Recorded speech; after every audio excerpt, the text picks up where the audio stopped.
Bill O'Reilly in the Miller Time segment tonight. Let's get right to the sage of Southern California. Joins us now from Santa Barbara. All right, you know, the ISIS murders, I don't, it affects me emotionally, Miller. It affects me personally. Not only are these guys journalists, but I served overseas, and I know that the danger that these guys do it. But it almost seems like this ISIS crew is taunting every single America. They're taunting us. Do you see it that way?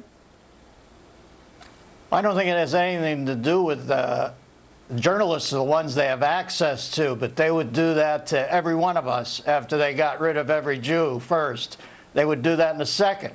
And it would appear that our president, it's a strange arc he's had in his political career. When he was in the Illinois State Legislature and he wasn't really of consequence, he voted present. Now that he's the most powerful man in the world, it would appear that he's voting not present.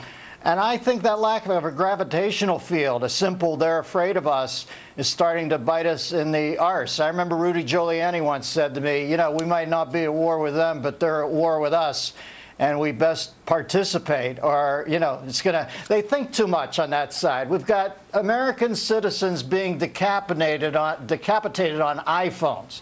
And we're trying to overthink it. I mean, you know, that's, Billy, that millisecond pause while we try to think and deem them primeval and, you know, that they're from the past. That's where you get killed. We should just accept it. These guys are animals, and you're going to have to kill them.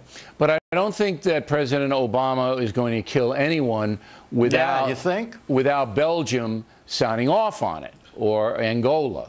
You know, because every time he addresses these things, it's always the international community, it's always the consensus, it's always this, it's always that. And I'm just saying to myself, look, it's fine if you can get them and rally everybody against ISIS and Putin, but you can't govern that way. He's almost like the president of the UN, Miller, not the USA. He's a bad president, right? We agree on that. He's bad at this. Listen, I've said this before. They tell me he's a genius. This case, he's like that computer in 2001, HAL 9000. We're way out near the moons of Jupiter, and our guy's got a blip. And you know what? It's going to cost us. Well, you know, we got 2 more years, and these guys are feeling their oats, and they're going to whack a lot of heads off in 2 years. But Biden says he's going to chase them to the gates of hell, Miller.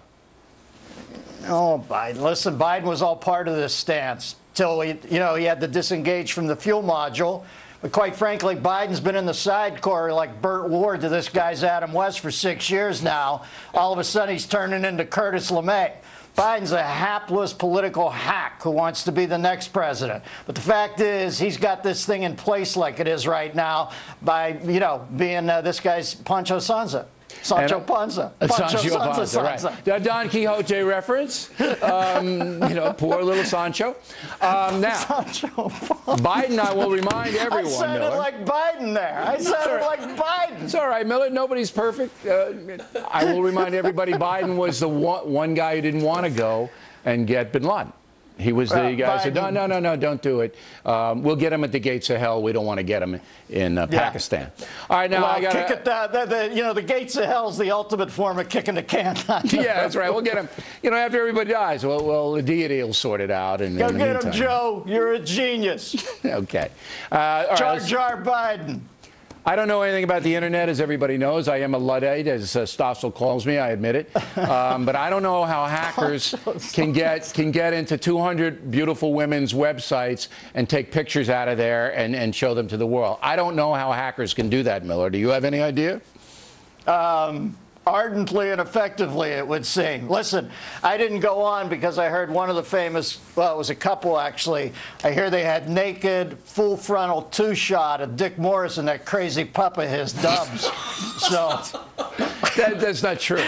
They didn't put that in. I wasn't posted. I didn't want to go there. I didn't want to go there.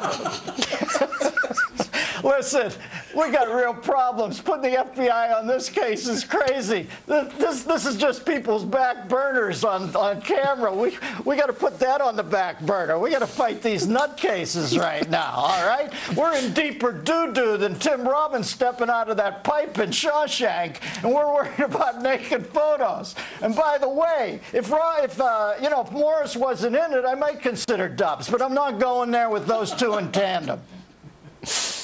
Okay, Dennis Miller, everybody. Pancho Sanza. And a quick reminder, there are just 2 Boulder Freshers shows remaining this year where tickets are available.